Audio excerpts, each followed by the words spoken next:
आज के इस इंसान को ये क्या हो गया, इसका पुराना प्यार कहाँ पर खो गया। कैसी ये मनहूस घड़ी है, भाइयों में जंग छिड़ी है, कहीं पे खून कहीं पर ज्वाला, जाने क्या है होने वाला। सबका माथा आज झुका है, आजादी का जुलूस रुका है, चारों ओर दगा ही दगा है, हर छुरे पर खून लगा है। आज दुखी है जनता सारी, रोते हैं लाखों नर नारी, रोते हैं आंगन गलियारे, रोते आज मोहल्ले सारे, रोती सलमा रोती है सीता, रोते हैं कुरान वो गीता। आज हिमालय चिल्लाता है, कहाँ पुराना वो नाता है। डस लिया सारे देश को जहरी नागों ने, घर को लगा दी आग घर के चिरागों ने।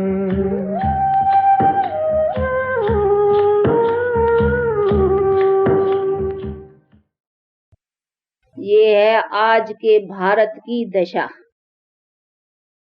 परंतु अपना भारत सदा ऐसा नहीं था, ये आज की दशा है। लेकिन अपना प्राचीन भारत बहुत ऊंचा था। बहुत ऊंचा का मतलब है हम मनुष्य ही बहुत ऊंचे थे। भारत का मतलब ही हम भारतवासी, तो मनुष्य की लाइफ बहुत ऊंची थी। और जब ही भारत ऊंचा था अथवा हम भारतवासी ऊंचे थे, उसी टाइम पर ही सारी दुनिया सुखी थी। आज भारत भी नीचे तो सारी दुनिया कहेंगे। आज दुख और अशांति के आवाज के सिवाय और कोई आवाज है ही नहीं। तो ये चीज समझने की है कि आज हमारी ऐसी दशा क्यों हुई है।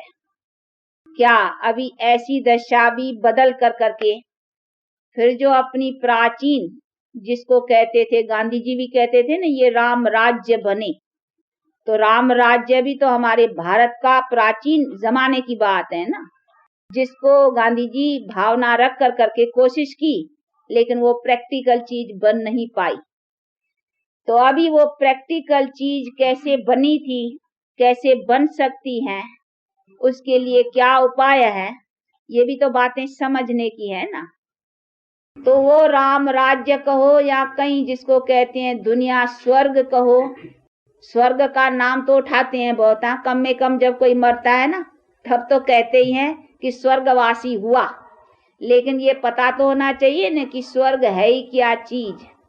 अंग्रेजी में भी कहते हैं हेवनली अबोर्ड में गया, लेकिन हेवन क्या चीज है। जिसको सुख और शांति का स्थान कहा जाए तो वो भी नॉलेज होना चाहिए कि सुख और शांति की कोई दूसरी दुनिया है, कोई ऊपर है, या यही दुनिया जिसमें हम है, इसी दुनिया की लाइफ की स्टेज कुछ बदलने की है। तो इसका नॉलेज होना चाहिए कि इसकी स्टेज बदलनी है, दुनिया यही है। ऐसे नहीं है कि दुनिया कोई दूसरी है, दुनिया एक ही है, वर्ल्ड वन है। जैसे God is one, world is one, यही मनुष्य सृष्टि एक ही है। लेकिन इस मनुष्य सृष्टि की लाइफ की स्टेजेस जो है ना, वो बदलती जरूर है। इसीलिए अभी जो स्टेज है वो तो हाल सुना, हाँ, क्या है हालत, क्या है, कैसे रोते हैं, कैसे दुखी है, क्या हाल है। लेकिन ऐसे नहीं कहेंगे कि हमारी सदाई कोई दुनिया ऐसी थी, नहीं।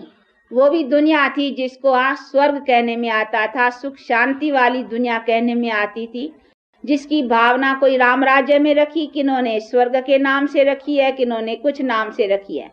लेकिन वो हमारी जो स्टेज थी, जिस भारत के लिए नाम भी देते हैं गोल्डन स्पैरो था, तो वो कौन सी स्टेज और कैसे बनी थी, उसमें हमारी क्या लाइफ थी जो आज नहीं है, तो उन बातों को समझना चाहिए। जब भी समझेंगे तभी तो ऐसी लाइफ को बना सकेंगे ना। तो ये है, अभी रोशनी मिल रही है जहाँ आप पधारे हो। आप लोगों को मालूम हो, क्योंकि आज थोड़े नए कुछ आए हुए हैं, इसीलिए जरा समझाया जाता है कि जहाँ आप पधारे हो यहाँ की एम एंड ऑब्जेक्ट है ही वो ही कि हमारी प्राचीन जो लाइफ की स्टेज थी अथवा हमारी दुनिया जो सुख और शांति वाली थी वो कैसे बनी थी और कभी बनी थी, उसका अभी फिर से कैसे टाइम आया हुआ है।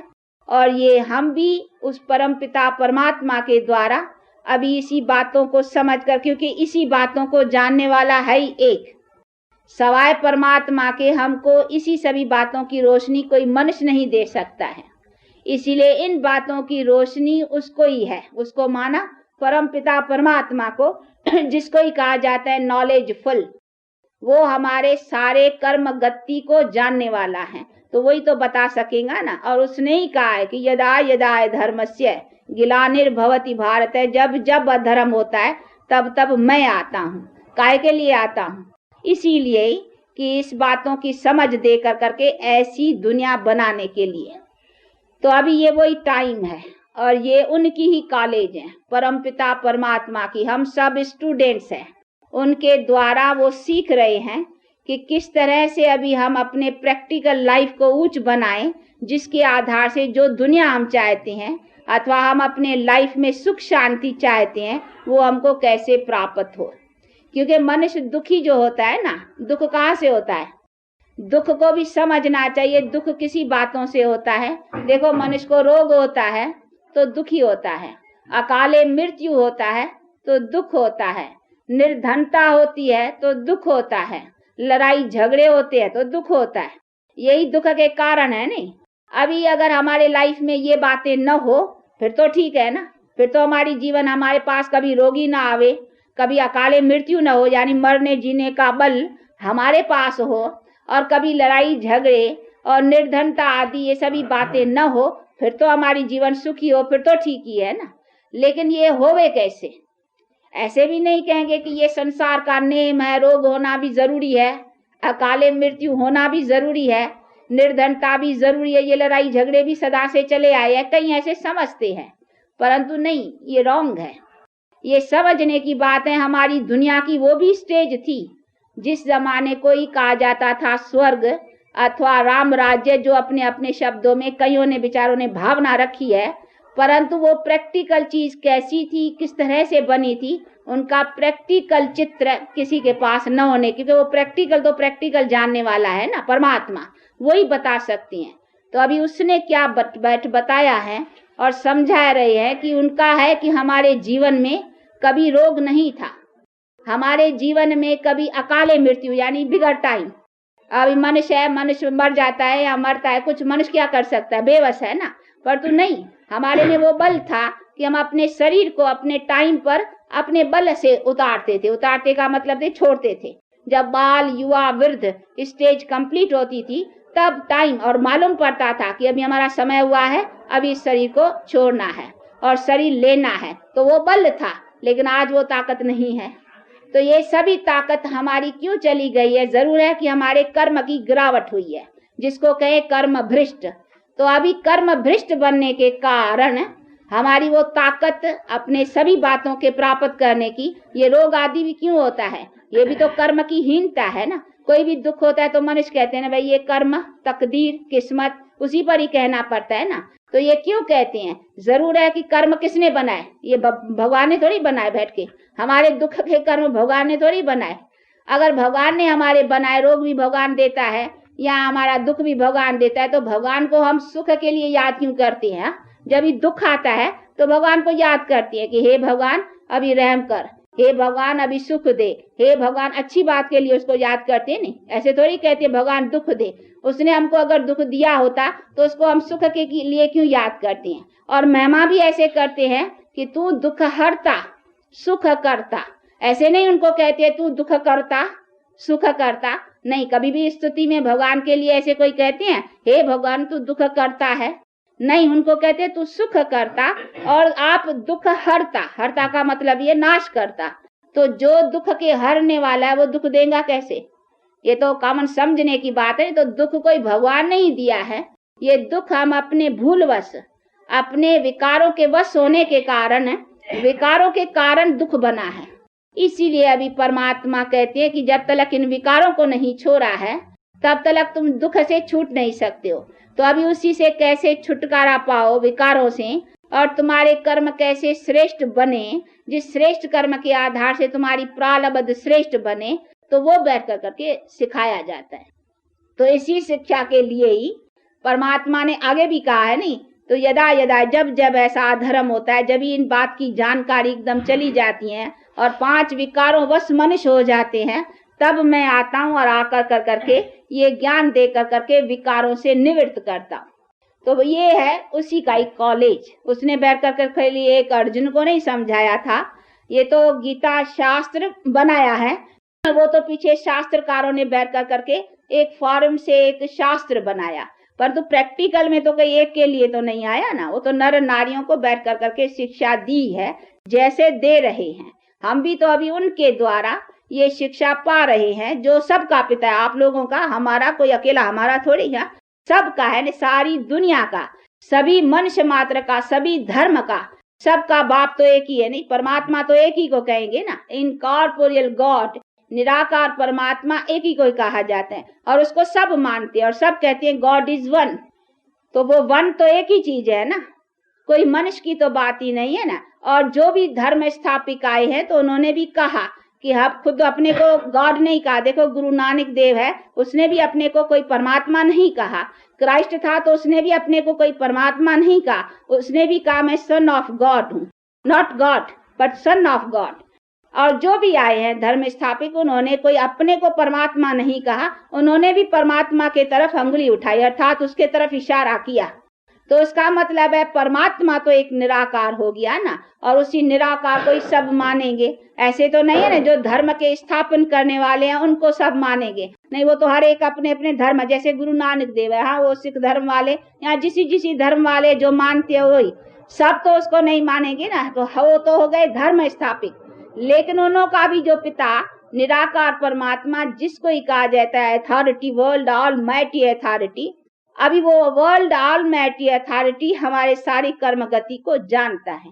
इसीलिए उसका भी टाइम है एक बार आकर करके, और उसने ही कहा है कि जब जब ऐसा अधर्म होता है तब तब मैं आकर कर करके सभी के कर्म गति का नॉलेज देता हूँ, और कर्म को कैसे श्रेष्ठ बनाओ वो आकर करके समझाता हूँ। तो अभी जहाँ पधारे हो, ये कोई हमारी कॉलेज या हमारा स्कूल, हम भी स्टूडेंट हैं, लेकिन पढ़ाने वाला जो है ना वो वही है। वो बैठ कर करके अभी समझा रहा है कि किस तरह से हमारी जीवन गिरी है, ये दुख कैसे हुआ है, क्यों हुआ है, हमारी आगे लाइफ क्या थी। खाली हमको रोते या पुकारने से तो काम नहीं होगा ना, परंतु वो हमारी स्थिति कैसे बने वो प्रैक्टिकल बैठ करके समझाती है कि ये 5 विकारी हैं जो मनुष्य को गिराते हैं, उसी से ही मनुष्य के कर्म भ्रष्ट बनते हैं। अभी उसको कैसे सुधारो, जिसी के सुधारने से तुम्हारे कर्म श्रेष्ठ बनेंगे, और उसी श्रेष्ठ कर्म से तुम्हारी प्रारब्ध श्रेष्ठ बनेगी, जिसके आधार से फिर तुम्हारे लाइफ में सदा सुख प्राप्त होगा, यानी एवर हेल्दी, एवर वेल्दी और एवर हैप्पी, यानी सदा सुख के जो साधन है वो प्राप्त रहेंगे। तो वो हमको प्राप्त रहेगा तभी जब भी हमारे कर्म श्रेष्ठ रहेंगे ना। बिना श्रेष्ठ कर्मों के हमको सुख की प्राप्ति हो ही नहीं सकती। तो हम खाली सुख शांति के इच्छुक रहे, उसी से तो काम नहीं बनेगा ना। लेकिन वो बनेगा कैसे, तो हमको उसके उपाय का पता होना चाहिए। तो आज दुनिया बहुत उपाय करती है वर्ल्ड पीस के लिए, वर्ल्ड शांति के लिए, विश्व शांति के लिए, अथवा अनेक सुख प्राप्त करने के लिए साधन तो कई कोशिश करती है, परंतु सभी कोशिशों का हमको लाभ मिल नहीं रहा है प्रैक्टिकल में। उसी तरीके से आज देखो कितनी साइंस ऊंची गई है, चांद सूर्य तक, भले ऊंचे तो ऐसे चल गए, लेकिन लाइफ हमारी नीचे चली जा रही है। तो हमारी लाइफ को कैसे ऊंचा उठाया जाए और हमारी लाइफ कैसे ऊंची उठे, उसका फाउंडेशन कौन सा है? उसका फाउंडेशन है प्योरिटी।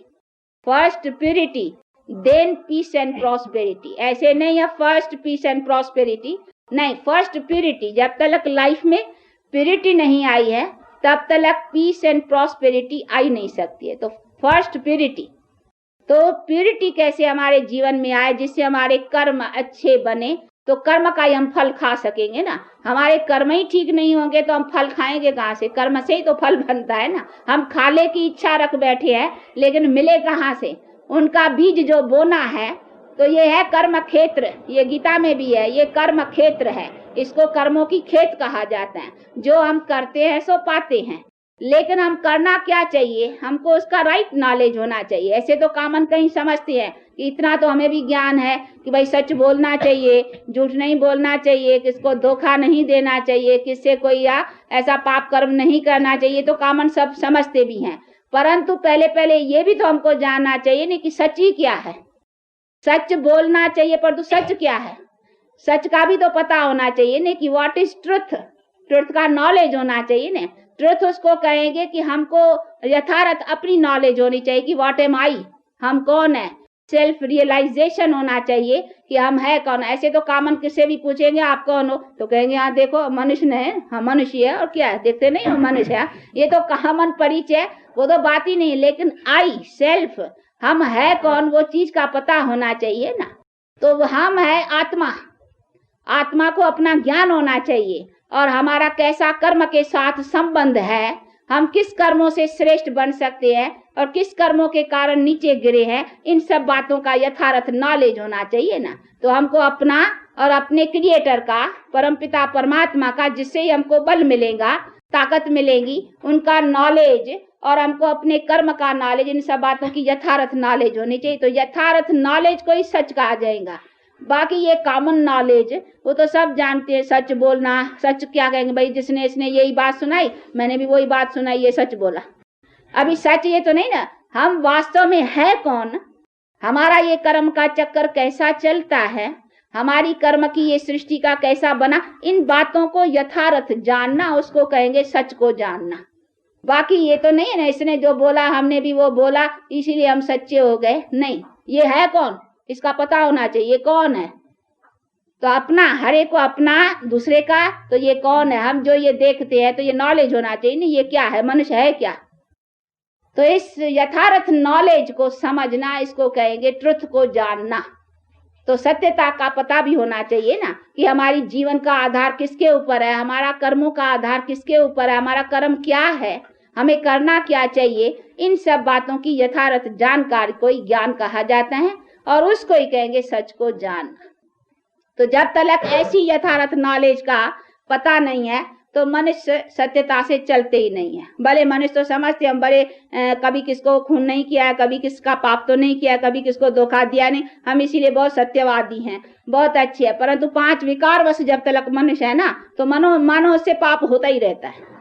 ऐसा तो कोई कह नहीं सकता है कि हमारे पास विकार ही नहीं है, क्योंकि बेचारे को विकारों का अर्थ नहीं है, नहीं पता ही नहीं है। वो तो समझते हैं क्रोध के बिना दुनिया कैसे चलेगी, काम के बिना संसार की वृद्धि कैसे होगी, मोह के बिना बच्चों की पालना कैसे होगी। वो कई ऐसे समझते हैं कि 5 विकार के बिना संसार का काम ही नहीं चलेगा, परंतु ये रॉन्ग है। हमारा संसार विकारों के सिवाय सदा सुखी था, जिसको ही कहा जाता था स्वर्ग। स्वर्ग में स्वर्गवासी मनुष्य जो थे क्या विकारी थे? हमारे पूज्य श्री लक्ष्मी, श्री नारायण, श्री सीता, श्री राम, जो गांधी जी राम राज्य की भावना रखता था, उसी जमाने की बात है। क्या उन्हीं समय में विकार था?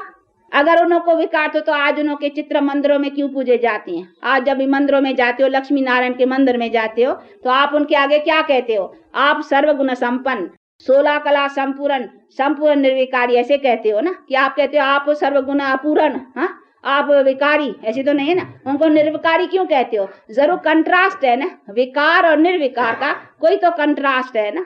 तो इसी सभी बातों को भी समझना है ना। और अपने को कहते हैं हम विकारी, हम पापी, हम नीच, हम कपट, अपने को ऐसे कहेंगे, उनको कहेंगे आप संपूर्ण, आप सर्वगुण संपन्न, 16 कला संपूर्ण, संपूर्ण निर्विकारी। देवताओं को ऐसे कहते हैं, तो क्यों कहते हैं? जरूर कोई कंट्रास्ट है ना। और अंग्रेजी में भी कहते हैं वाइसलेस और विशस, तो फर्क है ना विशस में और वाइसलेस में। तो विशस किसको कहेंगे? जिसमें वाइसेस है, तो वाइसेस किसको कहा जाता है? तो ये भी समझने की बात है नहीं। तो वाइसलेस ऐसे नहीं, अब निर्विकार का मतलब ही है वाइसलेस, तो उसकी माना वाइसेस का लेस चाहिए ना कहते हैं वाइसलेस। तो माना वाइसेस नहीं, उनको कहेंगे लेस। बाकी ऐसे नहीं है कि ये विकारों के बिना दुनिया कैसे चलेगी, फिर उसको वाइसलेस कैसे कहेंगे। तो वाइसलेस वर्ड का भी अर्थ का समझना है ना। तो ये सभी चीजों को समझना है कि हमारी दुनिया उसी बल से चली हुई है जिसमें हमारे पास विकारों का बल नहीं। विकार कोई बल नहीं है, विकार से तो हम गिरे हैं ना। तो ये सभी चीजों को समझना है। इसीलिए इस बातों को समझ कर करके हम अपने संसार को कैसे ऊंचा उठाएं और उसके लिए हमें क्या करना चाहिए और किस तरह से हम ऊंचे हो सकते हैं, उसको यथार्थ समझना, उसको ही कहेंगे सच को जानना। इसीलिए कहा जाता है गॉड इज ट्रुथ, यानी इसी सत्यता को परमात्मा ही जानता है। ट्रुथ को परमात्मा ही जानता, और कोई जान ही नहीं सकता है। इसीलिए तो बेचारे मनुष्य नहीं जानते हैं ना, तब तो कहते नहीं तो न भाई ये तो संसार ऐसा ही चलेगा। परंतु संसार कैसे चलेगा? अगर ऐसा ही चलेगा तो चला के दिखाओ ना। आज क्यों संसार अशांत दुख हुआ है? ऐसा ही चलेगा तो चला रहे हैं नहीं संसार, फिर उसमें चला क्यों रहे हो? हाँ, अशांत है, दुख है। देखो हाहाकार लगी हो गई है ना। ये देखा नहीं, सुना नहीं, गीत में भी देखो ना आज हमारा भारत क्या है। तो ये क्यों है? अगर हम चला के जानते तो दिखाओ ना चला करके। हाँ, फिर संसार क्यों हमारा दुख और अशांति में आ चुका हुआ है। इसीलिए बाप कहती है मनुष्य तुम नहीं जानते हो, मैं जानता हूं कि तुम्हारा संसार कैसे सुखी बनेगा। इसीलिए अभी परमात्मा के द्वारा ये रोशनी मिल रही है कि किस तरह से हम मनुष्य अपने संसार को सुखी बनाए। इसका ज्ञान कोई मनुष्य के पास नहीं, इसका ज्ञान उसी ज्ञानदाता के पास, जिसको ही कहा जाता है नॉलेजफुल गॉड अथवा ज्ञानी ज्ञानहार या ज्ञान सागर। ये किसको कहा जाता है? परमात्मा को। तो परमात्मा के पास ही हमारे मनुष्य का यथार्थ नॉलेज है कि मनुष्य की कंप्लीट स्टेज कौन सी है। तो हमारी कंप्लीट स्टेज कौन सी है और कैसे बने, उनकी हमको नॉलेज चाहिए। उसको ही कहेंगे सत्यता को जानना, जिससे हम सच पर सच्चे बने और प्रैक्टिकल लाइफ हमारी वो ऊंची बने। जब तक ऐसी लाइफ नहीं बनी है तब तक मानो हम सत्यता को जानते ही नहीं है। बाकी ये कॉमन सत्यता, किसी ने कुछ कहा हमने भी वही सुनाया, तो उसको थोड़ी सत्यता कहेंगे। सत्यता है कि हमारी लाइफ की सत्यता क्या है, वास्तविकता क्या है, जिसको हम जान कर करके उसी वास्तविकता को प्राप्त करें, तो उसको कहेंगे सत्यता। कि हमारी लाइफ की जो वास्तविक अथवा एम एन ऑब्जेक्ट है वो क्या है और उसी को हम कैसे पाए। तो कहेंगे ये राइट स्टेज को जानता है और राइट स्टेज को प्राप्त करता है, तब तो कहेंगे नहीं सत्य को जानना। तो ये सभी ज्ञान होना चाहिए ना। अभी ये ज्ञान सवाए परमात्मा के और कोई दे भी नहीं सकता। इसीलिए ये हम भी अभी उनके द्वारा सुन रहे हैं। नहीं तो हम भी ऐसे कहते थे जैसे दुनिया कहती है ना, क्या भाई ये विकार है, विकारों के सिवाय दुनिया कैसे चलेगी, ऐसे ही चली आई है। क्योंकि हमारे पूज्य देवताओं के भी बायोग्राफी में कई कई ऐसी बातें शास्त्रों में लिखी हुई है, जिसीलिए भी कई मनुष्य मूझे हुए हैं। जैसे रामचंद्र के जमाने में भी लगाया नहीं, रावण के साथ लड़ाई, तो वो समझते हैं कि उसी जमाने में भी लड़ाई हुई है ना। तो ये तो सभी जमानों में हुआ है। वो कृष्ण के साथ भी लड़ाई, हाँ उसके जमाने की भी बातें हैं। और उधर सतयुग के जमाने में भी असुर और दैत्यों की लड़ाई, हाँ तो सभी जमाने में लड़ाई की बातें आई है ना। तो समझते हैं कि मनुष्य तो ये तो सभी युगों में चली आई है, परंतु ऐसे है नहीं। तो ये भी तो हमें बातें समझने की है ना। हमारा जिसके लिए गांधी जी राम राज्य कहते थे, राम राजा राम प्रजा राम शाहूकार है, बसे नगरी जिए दाता धर्म का उपकार है। ये कहावत बहुत मशहूर है। तो जब भी इतना धर्म के उपकार का जमाना था तो वहां कैसे राम और रावण की लड़ाई होंगी। अभी इसका भी बैठ कर करके अर्थ समझना है। वो कोई त्रेता वंश राजा राम की लड़ाई का बात नहीं है। ये राम और रावण क्या है, ये सभी पर बातें समझने की। रावण कोई 10 शीश वाला कभी आदमी हुआ ही नहीं है न कोई राजा था। आदमी नहीं था तो राजा कहाँ से होगा। हाँ, तो ये 10 शीश वाला कभी कोई आदमी था ही नहीं। अभी ये किस अर्थ से बनाई है बातें, वो समझने की। 10 शीश का अर्थ है 5 विकार स्त्री के और 5 विकार पुरुष के। इसको अपवृत्ति का ये कहेंगे सिंबल, निशान है। बाकी ऐसे नहीं कोई 10 शीश वाला आदमी होता है। तो देखो इन सभी बातों का अर्थ समझना है ना। तो ये है अपवित्र मनुष्यों का सिंबल, यानी नर नारी दोनों जब भी अपवित्र होते हैं तो संसार दुखी होता है। उसको कहा जाता है रावण राज्य, यानी विकारों का राज्य। रावण विकारों का सिंबल समझो। बाकी कोई मनुष्य नहीं है 10 शीश वाला। नहीं, 10 शीश वाला कभी आदमी होता है क्या? कोई जमाने में कभी हुआ नहीं है। नहीं, देवता थे तो भी 2 आंखें वाले 1 सिर वाले, ऐसे नहीं 3 आंखें वाले या 4 सिर वाले या 4 भुजाएं वाले, नहीं। भुजा दो देता तो भी दो भुजा, देखो इसीलिए चित्र करेक्ट बनाए हैं ना कि भाई ये दो भुजा के लक्ष्मी नारायण दो भुजा वाले मनुष्य जैसे होते हैं, लेकिन हाँ उनकी लाइफ जरूर ऊंची थी। बाकी तीसरी आंख का, ये तीन आंखें भी जो दिखलाते हैं इनका भी अर्थ है, ये थर्ड आई ऑफ विजडम, ज्ञान का नेत्र है। बाकी ज्ञान का नेत्र ऐसा नहीं कोई इधर नेत्र निकल आएगा, नहीं, मनुष्य को तो दो नेत्र है जो देखने के लिए, वो तो दो नेत्र की बात है, लेकिन ये ज्ञान का नेत्र जो अभी ये ज्ञान मिल रहा है ना, इसको कह सकते हैं कि अभी थर्ड आई ऑफ विजडम है, पर दुनिया थोड़ी आंख निकल आई है, निकलेंगी थोड़ी नहीं, वो ज्ञान का चिन्ह है, निशान है जो चित्रकारों ने बैठ के दिखाया। ज्ञान कैसे दिखलाया, भाई इस मनुष्य के पास ज्ञान है तो इधर आंख दिखा दी है, बस, तो ये उसका निशान है। बाकी ऐसे नहीं है कि तीन आंखें होती हैं, यहाँ चार भुजाएं, चार भुजाओं का भी अर्थ है, ये चतुर्भुज का, दो भुजा नारी की दो भुजा नर की, यानी नर नारी जब ये पवित्र है तो चतुर्भुज है, यानी पवित्र देवी देवता है, इसीलिए उसका सिंबल है। ये सभी सिंबल है, ये रावण भी विकारों का सिंबल है और ये चतुर्भुज भी पवित्र निर्विकारी मनुष्यों का सिंबल है। तो ये सभी चीजों को समझना, बाकी ऐसा नहीं राम रावण की लड़ाई हुई है यहाँ कुछ भी नहीं, ये राम माना परमात्मा, जब ये परमात्मा आया है तो विकारों से लड़ाई कराई है, अर्थात युद्ध कराई है पांचों विकारों के साथ जीतने के लिए। देखो अभी हम युद्ध कर रहे हैं ना, हमारी लड़ाई किससे है, हम भी लड़ रहे हैं, किससे लड़ रहे हैं, विकारों से।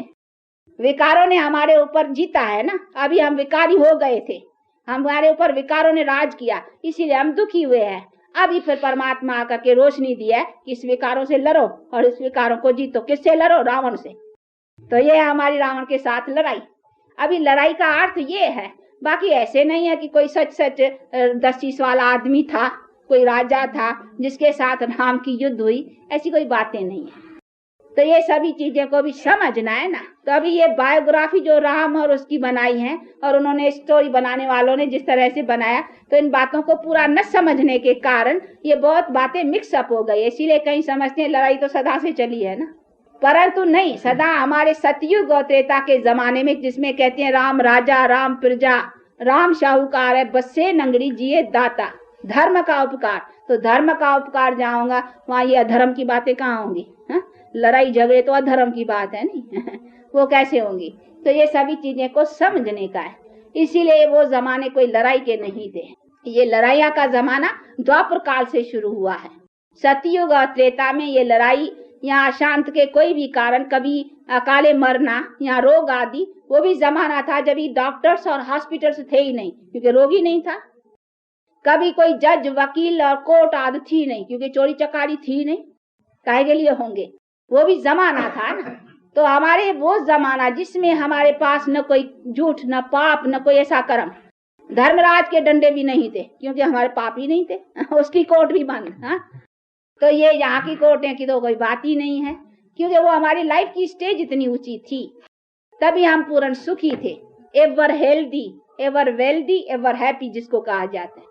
हमारे कर्म श्रेष्ठ थे ना, लेकिन आज हमारे कर्मों में भ्रष्टा आ चुकी है, जिसको कहते हैं ना भ्रष्टाचार। देखो आज भ्रष्टाचार का नाम है ना, तो भ्रष्टाचार तो श्रेष्ठाचार, कंट्रास्ट तो चाहिए ना। तो श्रेष्ठाचार माना श्रेष्ठ आचरण, अभी आचरण भ्रष्ट हुआ है इसीलिए भ्रष्टाचार। तो ये सभी चीजों को भी समझना है ना, इसीलिए देखो ये सभी बैठ कर करके बातें अच्छी तरह से समझने की। ये यहाँ कोई लेक्चर से सिर्फ समझ जाएगा नहीं, ये तो बातें आकर के इंडिविजुअली अच्छी तरह से बैठ कर करके टाइम दे कर करके कोई समझे, तभी कुछ समझ सकेंगे और कुछ अपना प्रैक्टिकल जीवन बना सकेंगे। इसीलिए बार बार जो भी नए आते हैं आप लोगों को ये ध्यान में दिया जाता है कि ये कुछ टाइम दे करके समझने से समझ सकेंगे। बाकी कोई 1-2 लेक्चर से आया और सुना, ये कोई कॉमन चीज ऐसी नहीं है जो समझ में आए। ये तो अपने प्रैक्टिकल लाइफ में किस तरह से हम लाएं और अपने लाइफ में क्या करें, वो सभी बातें आकर के अच्छी तरह से सीखनी और समझने की है। बाकी कुछ और ऐसी डिफिकल्ट भी बात नहीं है जो कोई डर जाए तो समझे पता नहीं कुछ ऐसी साधन या क्रियाएं हैं, नहीं, ये समझना है कुछ, और समझ करके अपने ग्रस्त व्यवहार में रह कर करके अपनी जीवन को पवित्र रखना है, जिसको ही कहा जाता है गृहस्थ आश्रम। कहते हैं नहीं गृहस्थ आश्रम, तो गृहस्थ का नाम देखो कितना अच्छा है, आश्रम। लेकिन आज कहाँ है गृहस्थ आश्रम? आश्रम होता है वो जहाँ शांति और सुख होता है, यहाँ पवित्रता की बातें होती हैं, उसको आश्रम कहेंगे। आज कहाँ है हमारे गृहस्थ में? कहा जाता है गृहस्थ धर्म, आज कहाँ है धर्म? आज ग्रस्त धर्म को अगर अधर्म कहा जाए तो कह सकते हैं, क्योंकि विकारों के साथ ग्रस्त का संबंध चल रहा है ना, जिसमें दुख है, शांति। हाँ, किसी से भी अगर पूछो तो कहेंगे भाई ग्रस्त में क्या झंझट जंजाल, ये कॉमन कहते हैं। क्यों कहते हैं? नहीं तो ग्रस्त आश्रम, उसमें झंझट और जंजाल क्यों? परंतु है, क्योंकि आज हमारे गृहस्थी में विकार कर्म का जो खाता है ना, वो उल्टा चल चुका हुआ है, इसीलिए हमारा गृहस्थ अभी गिर चुका हुआ है। नहीं तो हमारी प्रवृत्ति का आदर्श बहुत ऊंचा था। देखो देवता है, ये हम ही थे ना, हम मनुष्य ही थे इतने ऊंचे। ये लक्ष्मी नारायण सीताराम, इनके जीवन का आदर्श क्यों ऊंचा था? उनका गृहस्थ पवित्र था, उसको कहते थे गृहस्थ धर्म। धर्मपति, धर्म पत्नी, देखो धर्म का नाम आता है ना, लेकिन आज कहाँ है धर्म का संबंध? अभी तो है विकारों का संबंध, तो उसी को थोड़ी धर्म कहेंगे। तो ये सभी चीजें समझनी चाहिए कि हमारा जो लाइफ का स्टेज है और हमारी जो प्रवृत्ति का स्टेज है वो बहुत ऊंचा है। उसी ऊंच को कैसे बनाएं, प्रैक्टिकल में कैसे लाएं, उन्हीं सभी बातों को समझना है। और ये सभी गीता के भगवान ने गीता में भी कहा हुआ है, कर्म योग, राजयोग, वो सबसे श्रेष्ठ है। ये वही चीज है, वही बैठ करके परमात्मा अभी कर्म योग यानी घर गृहस्थ में रहते और किस तरह से हम अपने पवित्र प्रवृत्ति को बनाए, वो बैठ करके सिखाए रहे हैं। तो ये है कॉलेज, जैसे डॉक्टरी, इंजीनियरिंग, बैरिस्टरी कॉलेज होता है ना, मनुष्य डॉक्टरी कॉलेज से डॉक्टर बनेगा, हाँ, इंजीनियरिंग कॉलेज से इंजीनियर बनेगा। तो ये भी एक कॉलेज या यूनिवर्सिटी समझो, काहे की है? मनुष्य से देवता अथवा देवी बनने का, नारी से लक्ष्मी, नर से नारायण। अभी बनना हो तो फिर वेलकम, समझा? हाँ, तो इसकी स्टेटस बतला देते हैं, एम एंड ऑब्जेक्ट, कि नर कितना ऊंचा है, नारी कितनी ऊंची है। नारी नहीं तो लक्ष्मी है, पर लक्ष्मी कहने की नहीं, प्रैक्टिकल चाहिए ना, लाइफ चाहिए। और नर नारायण है, नारायण का मतलब है पवित्र। तो मनुष्य नर नारी इतने ऊंचे हैं। अभी ऐसी प्रवृत्ति अपनी बनानी है, उसकी ये कॉलेज है। किस तरह से हम अपने घर गृहस्थ में रहते प्रवृत्ति को पवित्र बनाएं, उसी को कैसे प्रैक्टिकल में लाएं, वो समझना और प्रैक्टिकल बनाना है। तो ये आप लोगों को ये मैंने ऑब्जेक्ट सुनाते हैं। बाकी बनना और प्रैक्टिकल में आना, उसके लिए तो फिर थोड़ा टाइम दे करके समझेंगे तो समझ सकेंगे। अच्छा, अभी टाइम हुआ है, इसीलिए अभी इसको 2 मिनट साइलेंस। ऐसा हाल होता है तब मैं आता हूँ, यदा यदा धर्मस्य गिलानिर, जब जब अधर्म होता है तब मैं आता हूँ। तो अभी ये हाल है। अभी बाप आकर करके समझा रहा है कि अभी कैसे अपने संसार को फिर अच्छा बनाओ। बनाएंगे तो हम ही ना, बिगाड़ा भी हमने है, बनाना भी हम है, क्योंकि हमारे कर्म से बिगड़ा है। अभी हमको अपने कर्म श्रेष्ठ से फिर सुधारना है। तो हम कैसे श्रेष्ठ कर्म बनाए, उसने तो अपना कॉलेज खोला है। अभी जो आकर करके सीखेगा वही इस श्रेष्ठ कर्म की धारणा कर करके ऐसे संसार का लायक बनेगा। क्योंकि अभी दुनिया की हालात अनुसार ये भी समझना है कि अभी दुनिया के चेंज का टाइम आया हुआ है। परंतु आएगा चेंज तभी जब हम अपने लाइफ में भी चेंज ले आएंगे ना। जो लाएगा वही ऐसी चेंज वर्ल्ड की, यानी जो आगे आने वाली फ्यूचर वर्ल्ड, जिसको गोल्डन एजेड वर्ल्ड कहा जाए, ये अभी है आयरन एजेड। तो इसको कैसे चेंज होना है, ये अभी कैसे वर्ल्ड डिस्ट्रक्शन का और वर्ल्ड कंस्ट्रक्शन का टाइम है। तो ये सभी चीजों को समझना है। इसलिए थोड़े टाइम में तो ये सभी बातें समझाई भी नहीं जा सकती हैं। इसलिए कोई नए आए हैं तो आप लोगों को राय है कि इसको कुछ टाइम दे करके आकर के समझेंगे तो बहुत अच्छा है और बहुत कुछ अपने जीवन का लाभ पा सकेंगे।